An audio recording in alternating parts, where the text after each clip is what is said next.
Армысыздар, құрметті қазақ елі, сіздерді өз арнамда көргеніме қуаныштымын. Мәжілістің депутаты Бақытжан Базарбек қатты сөйлеймін деп, ақыр аяғында мәжілістің төрағасы Ерлан Қошановтан сөз естіп қалды. Мәселенің басы мынадай. Қазіргі кезде үкіметтің басы қатып жатыр.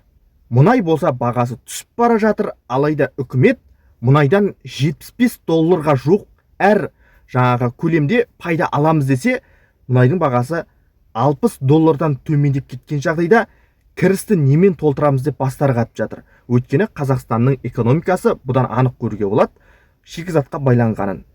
Енді үкіметтегілер бастары қатып жатыр, қалай толтырамыз қазынаны, кім салық төлейді, салықты көтереміз бе, кімдердің салығын көтереміз, қосымша құн салығы деді, одан кәсіпкерлер зиян шекпей ме деді, оның салқыны халыққа тимей ме деді.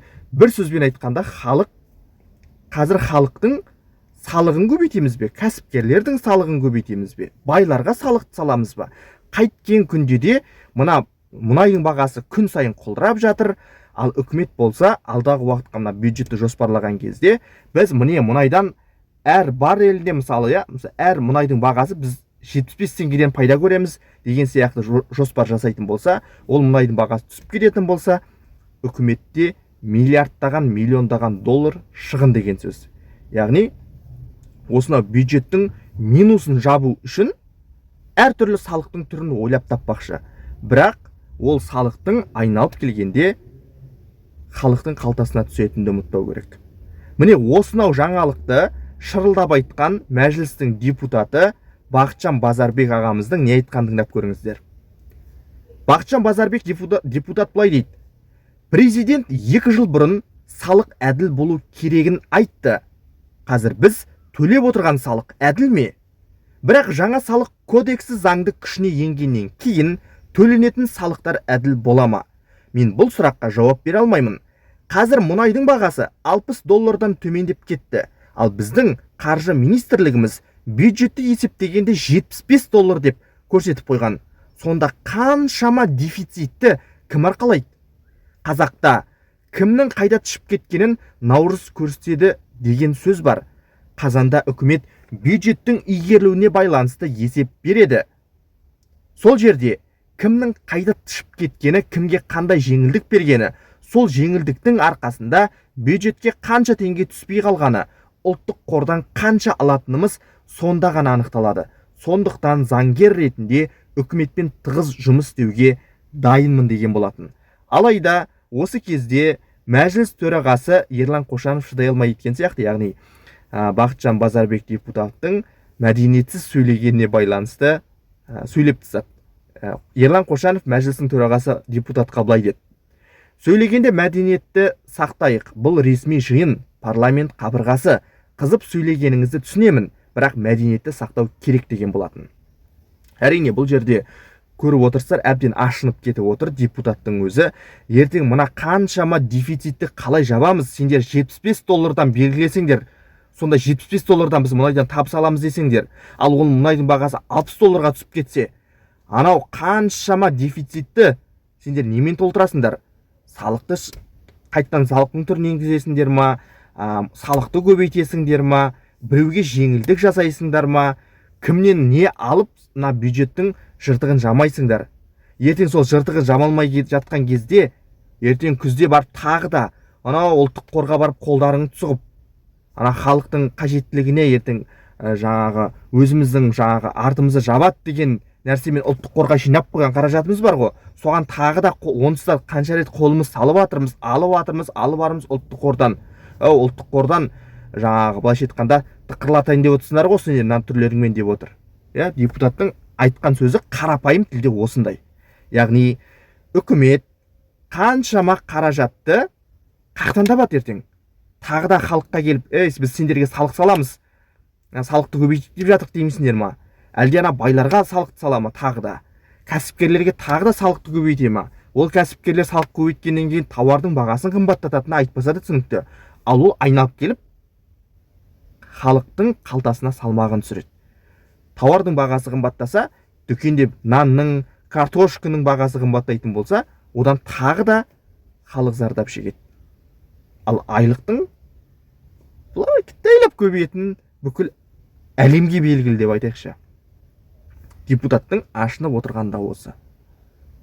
Ертең сендер ана жыртықтарың немен жабайсыңдар?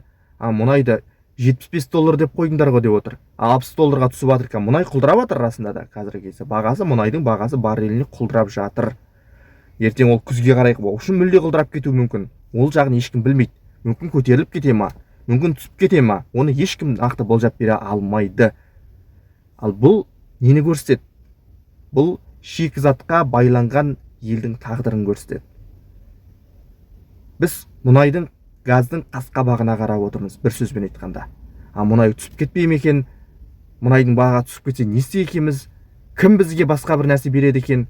Кім бізге көмектеседі екен деген сияқты жағдайға душар болып отырмыз. Ал ешкім көмектеспейтін болса, не істейміз? Барамыз да тағы да сол ұлттық қорға қол сұғамыз. Не болмаса жаңағы басқа жинап отырған қазынамызға қол саламыз. Бюджеттің жыртығын жамаймыз деп. Нәтижесінде ұрпақтарымызға жинауымға тиісті қаражатымызға қазірден бастап қолымызды салып ақыр аяғында оны пустой қылып қоюымыз әбден мүмкін. Өйткені бұл өте қорқынышты нәрсе. Бюджетке қараған мұнайға қараған күн деген осындай болады.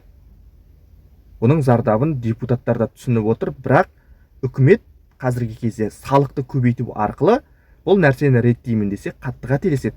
Өйткені салықты ғана реттеп бюджеттің жағдайы керемет болып кете алмайды. Салықтың зардабы айналып келіп кәсіпкерлер мен қарапайым халыққа келіп түседі. Ал бұл не деген сөз? Бұл бір нәрсе, біз барлығымыз бір жүйенің ішіндеміз. Салық көбейетін болса, сәйкесінше тауардың, көрсетілетін қызметтің бағасы қымбаттайды. Ал оның зардабын тағы да халыққа келіп, халық зардабын тартатын болады, бір сөзбен айтқанда. Сондықтан экономиканы әртараптандыру деген бар. Экономикада тек мұнай мен газға телміріп қарап отыратын елдердің болашағы әрқашан бұлыңғыр болған. Мысалы, Скандинавия елдерінің көшбасшылары мұнай мен газдан түсетін пайдасын қазір жұтып қойғаны былай тұрсын, жұтпағаны былай тұрсын. Олар керісінше ұрпақтарына сақтап отыр. Норвегия, Швеция, Финляндия сияқты мемлекеттер пайдалы қазбалардан түсетін қаражатты олар тимей келесі ұрпақтарымызға мынау қиын күндер келіп қалса, міне осыны пайдаланамыз деп акциялар сатып алып тастап, былайша айтқанда тұрған ақшаны тиімді пайдаланып жатыр. Ал біз 30 жыл бойы не істедік? 30 жыл бойы мұнай мен газға иек артқанның кесірін бүгіндері сондай зардабын көріп отырмыз. Бюджетті белгілейтін болсақ, мұнай мен газға, шикізатқа телмеңдейміз де қаламыз. Бұл өте қорқынышты жағдай, бір сөзбен айтқанда. Бұл мемлекеттің қауіпсіздігіне қауіп төндіретін мәселе. Өйткені азық-түлік, стратегиялық нәрселер, олар мемлекеттің қауіпсіздігімен тікелей байланысты. Сондықтан үкіметке салықты ғана көбейтіп қоймай, экономиканы дамытудың басқа жолдарын қарастыруына тура келеді. Әрине бүгінгі үкімет оны реттей алса, депутаттар айтарлықтай айтып жатыр, бірақ оны тыңдайтын үкімет болса.